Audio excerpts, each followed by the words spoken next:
which derailed many of his projects before they could take off, and the careless cruelty with which he dealt with his subjects when they failed to fall in with his plans led to untold suffering. The Sultan had neither the pragmatism nor the patience to see his revolutionary ideas pertaining to administration, agriculture, and taxation through to a successful conclusion. When confronted with successive failures that led to a loss of face for the emperor, he became increasingly embittered, and his mercurial temper led to savage reprisals. As a result, he was universally reviled. Yet, even his harshest critics have conceded that Muhammad bin Tughlaq was also a kind, generous, and benevolent ruler.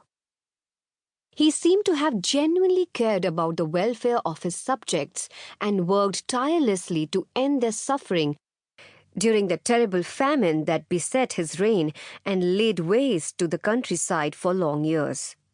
If only the Sultan had not been opposed at every turn by his subjects, circumstances, and his own temperament, not to mention the rash of rebellions that robbed his empire of stability, he may have met with a modicum of success.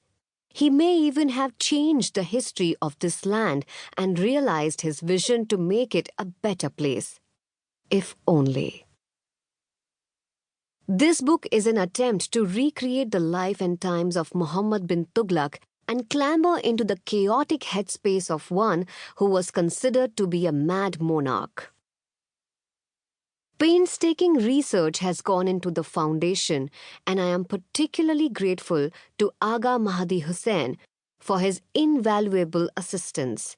But when it came to building upon the character of this towering persona, I have taken some creative liberties. When confronted with conflicting versions of certain events, I have gone with what makes sense to me personally, or I have cobbled together missing fragments with chunks from my own imagination. All chronicles of Muhammad bin Tughlaq have been annoyingly negligent when it comes to the women in his life.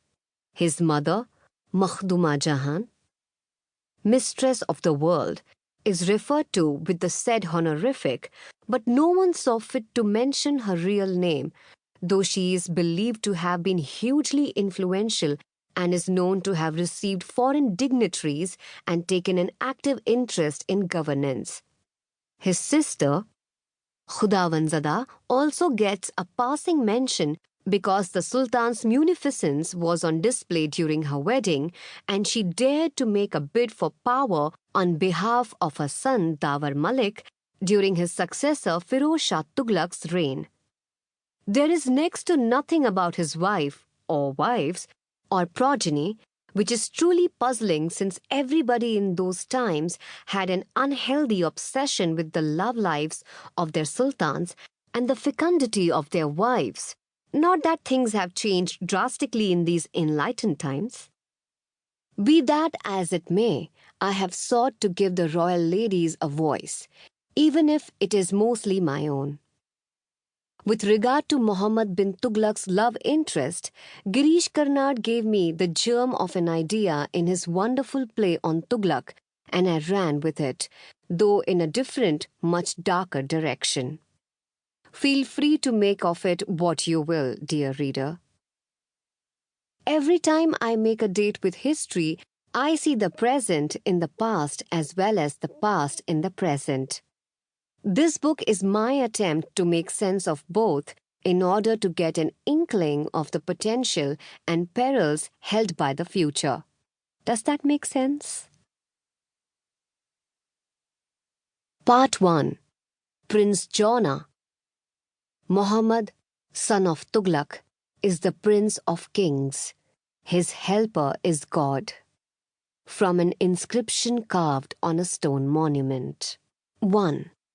The two young men stood in silence on the terrace, oblivious to the splendor of the setting sun, which was discarding its golden rays like a gorgeous woman undressing at leisure as the sky blushed and shut its eyes, allowing the darkness to descend.